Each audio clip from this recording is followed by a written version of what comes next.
Students, आज मैं आपको कक्षा 7 से पाठ 17 को पढ़ाने वाली हूँ, जिसमें पाठ का विषय है गहनों का डिब्बा।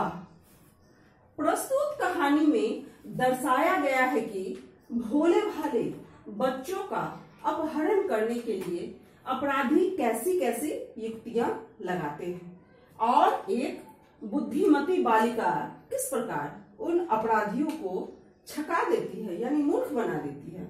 कहानी का संदेश यह है कि संकट के समय घबराए नहीं, सूझबूझ व साहस से काम ले, संकट अवश्य दूर हो जाएगा। तो आइए चलते हैं इस कहानी की ओर, जिसका नाम है गहनों का डिब्बा। दीपा स्कूल से निकलकर धीरे धीरे सड़क की ओर बढ़ी।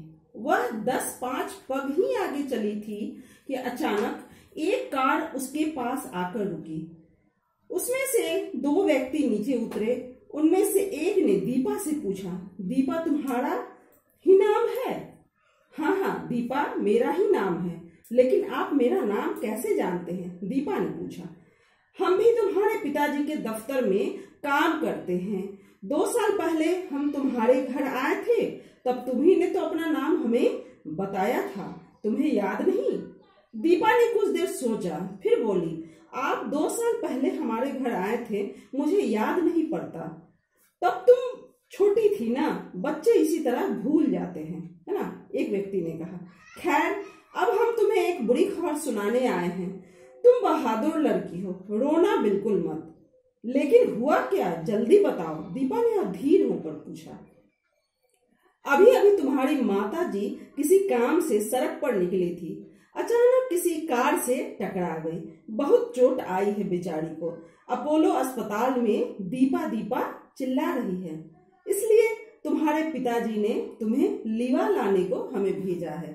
यानी दोनों ने कहा कि तुम्हारे पिता ने तुमको लाने के लिए, अस्पताल लेकर आने के लिए कहा है, क्योंकि तुम्हारी माता घायल हो गई है ना?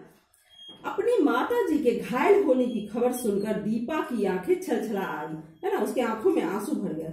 वह सुबकने लगी। तभी उस व्यक्ति ने उसे प्यार से थपथपाया और अपनी कार में बिठा लिया। कार तेज रफ्तार से दौड़ने लगी। आंखों में आंसू भरे हुए दीपा मन में जाने क्या क्या सोचने लगी।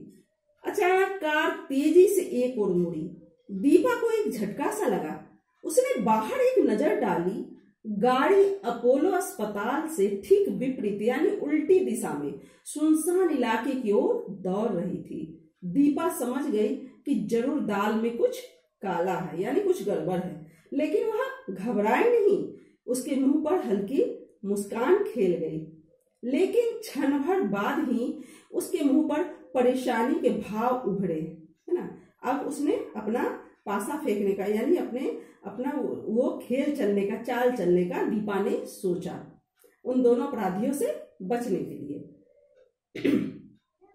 वह पास बैठे हुए लोगों से बोली, अंकल गजब हो गया, मुझे फौरन स्कूल वापस जाना पड़ेगा। लेकिन हुआ क्या, साफ साफ क्यों नहीं बताती? पास में बैठा हुआ व्यक्ति बोला, मेरा लंच बॉक्स स्कूल में छूट गया है। बड़ी पागल लड़की हो तुम, लंच बॉक्स को अपनी माँ से ज्यादा प्यार करती हो? नहीं, माँ को मैं सबसे ज्यादा प्यार करती हूँ।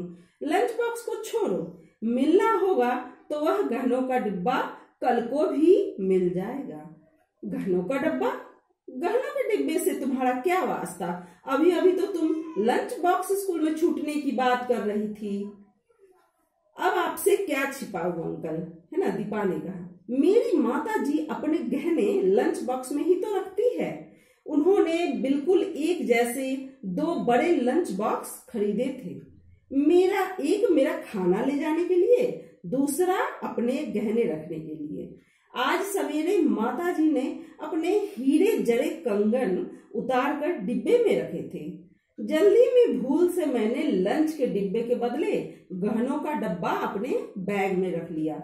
रिसेस में, यानी लंच टाइम में डब्बा खोला तो उसमें पराठे की जगह कंगन और न जाने क्या क्या चमचमा रहे थे।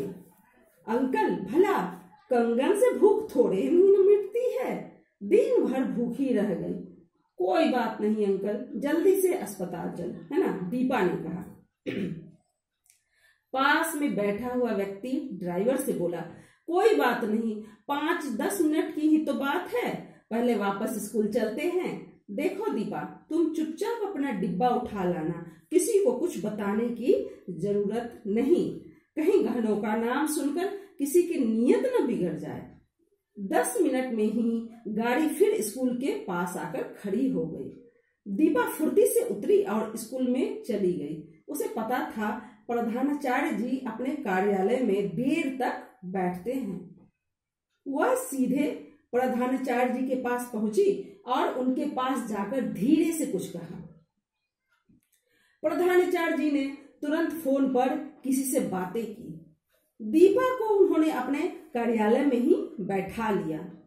10 मिनट बाद ही किसी कर्मचारी ने प्लास्टिक का एक सुंदर डिब्बा लाकर दीपा को दिया। दीपा ने एक कागज पर कुछ लिखा और डिब्बे में रख दिया।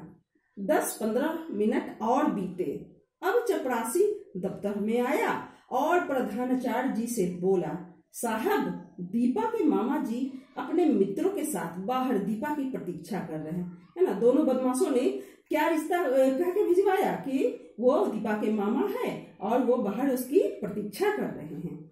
प्रधानाचार्य जी का आदेश पाकर दीपा बाहर निकली। दीपा के पिता के भेजे हुए तीनों लोग दीपा का बेचैनी से इंतजार कर रहे थे। उनसे पीछे कुछ दूर एक अन्य आदमी भी चहलकदमी कर रहा था, यानी टहल रहा था। दीपा गाड़ी के पास पहुंची। तीनों में से एक आदमी धीरे से बोला, दीपा, तुमने बहुत देर कर दी। दीपा ने भी धीरे से उत्तर दिया, अंकल, गहनों का डिब्बा बड़ी मुश्किल से मिल पाया है। खैर कोई बात नहीं, अब फौरन गाड़ी में बैठो। तब तक कुछ दूरी पर चहलकदमी करने वाला व्यक्ति उनके पास आया और बोला, हाँ, गाड़ी में बैठो, लेकिन दीपा नहीं, तुम तीनों। और तुम्हारे बैठने के लिए पुलिस की बढ़िया गाड़ी उधर स्कूल के फाटक पर खड़ी है। अब तो ये तीनों व्यक्ति घबराकर भागने लगे। तब वह चौथा व्यक्ति बोला, अब भागकर जान नहीं बचेगी बच्चों, स्कूल के फाटक पर ताला पड़ा है और वहां तुम्हारी खातिरदारी के लिए पुलिस के हथियार बंद जवान भी मौजूद हैं। मेरे हाथ में यह खिलौना भी देखो और चुपचाप अपनी जगह खड़े हो जाओ। यह कहकर उस चौथे व्यक्ति ने उन तीनों की ओर क्या किया, रिवॉल्वर तान दिया। तभी झाड़ियों के पीछे से, है ना, कुछ सिपाही निकले और इन्हें हथकड़ी लगाने लगे। तभी दीपा झपट कर वहां पहुंची और बोली, ठहरो, मेरे अंकल के हाथ मत बांधो। सिपाही दीपा का मुंह देखने लगे कि अपराधी है और इसके हाथ को नहीं बांधने को बोल रही है। दीपा ने तब वह प्लास्टिक का सुंदर डिब्बा उन व्यक्तियों में की ओर बढ़ा दिया और बोली, गहनों का डिब्बा। सबने एक साथ आंख फाड़कर दोहराया, गहनों का डिब्बा? हाँ हाँ, गहनों का डिब्बा। कार वाले अंकल, डब्बा खोलकर देख लो, कोई गहना कम तो नहीं रह गया है। उन तीनों में से एक ने डरते डरते डिब्बा खोला। खोलते ही उसका चेहरा तमतमा गया, है ना, क्रोध से लाल हो गया। उसमें ढेर सारी धूल मिट्टी भरी थी और एक कागज पर बड़े बड़े अक्षरों में लिखा था, अप्रैल फूल। हाँ, उस दिन 1 अप्रैल थी। अब 1 अप्रैल को जानते हो तुम लोग, है ना, कि सब लोग एक दूसरे को मूर्ख बनाते हैं, मूर्ख दिवस के रूप में मनाया जाता है अप्रैल फूल, है ना। तो ये दिन जो है 1 अप्रैल, वो वही दिन आज भी था। और दीपा ने क्या किया था, दीपा ने अपनी सूझबूझ और चतुराई से उन तीनों बदमाशों को मूर्ख बना दिया था, है ना।